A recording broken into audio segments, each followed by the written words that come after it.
I'm curious as to why Netanyahu doesn't call Schumer anti-Semitic for speaking out against him and what the Israeli government is doing. Everybody else is supposed to be anti-Semitic, but I guess since Schumer is a prominent Jewish person in the United States, he doesn't want to call them anti-Semitic.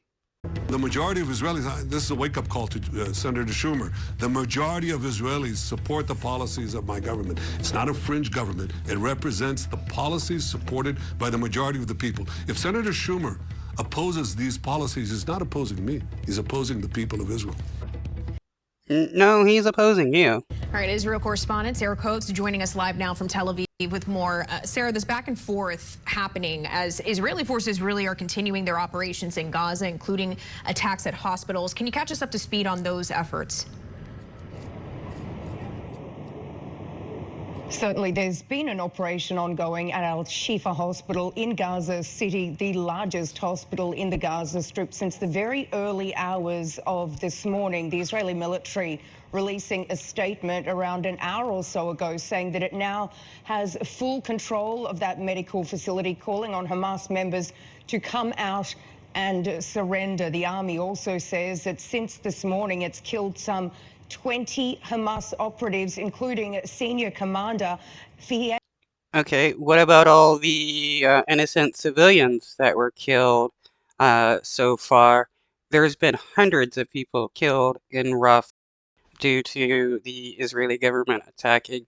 How many Hamas agents have been killed compared to that? Mabu, who is allegedly the internal security operations commander. So this is very, very, tense, of course, in that northern part of the Gaza Strip, given that this is an area where many displaced people are sheltering. We've also heard from the IDF spokesperson, Daniel Hagari, who says that the IDF is not targeting civilians nor doctors. Have a listen. Which is an obvious lie because you have IDF members shooting civilians, some of them waving flags. Our war is against Hamas, not against the people of Gaza. We seek no harm to the civilians that Hamas is hiding behind. Tell that to the 2 women that were killed by an Israeli sniper that were hiding in a church. Hamas wasn't in the church, but the IDF sniper still killed a couple women. Which is why we will conduct this operation with caution and care, while ensuring that the hospital continues its important functions. Right, that's a lie. They're going to destroy the hospital and then blame Hamas. There is no obligation for the patients and the medical staff to evacuate the hospital, but there is and will be a passageway for other civilians to exit the hospital. We call upon all Hamas terrorists hiding in hospital, surrender immediately. Medical facilities should never be exploited for terror. Right, and the IDF shouldn't be killing civilians, but they do. And where is any of the proof that Hamas is actually hiding in this hospital? The IDF loves to claim that Hamas is using hospitals as like headquarters and stuff, but they never prove it. Hamas must be held accountable. Let's talk about the negotiations over a ceasefire and, of course, that hostage. And the Israeli government should also be held accountable for the civilians that they've murdered. Deal. Where do they stand right now?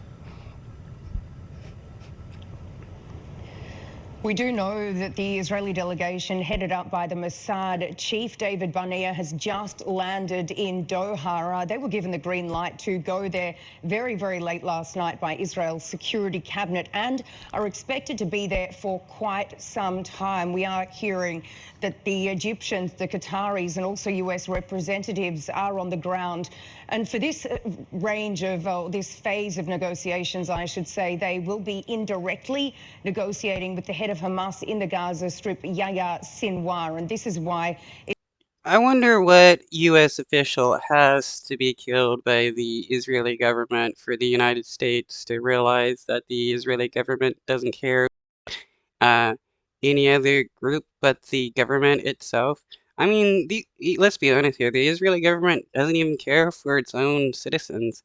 That's why they love to force their citizens into the military to die or to put them in jail and be labeled traitors and tortured.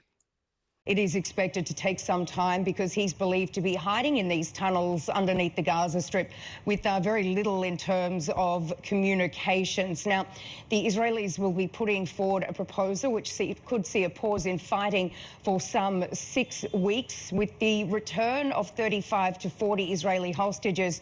And if that happens, then some 1,000 Palestinian prisoners could be set free. But They're not prisoners, they're hostages as well. The Israeli government loves to kidnap kids and hold them hostage and torture them in their military prisons. Many released Palestinians speak about the horrors of the Israeli military prisons. really, the big stumbling block that we've been seeing time and time again is the end to this war. Hamas has been pushing for a full ceasefire. Israel says that simply will not happen, as this would leave Hamas in power in the Gaza Strip. So certainly we will be monitoring this ongoing situation.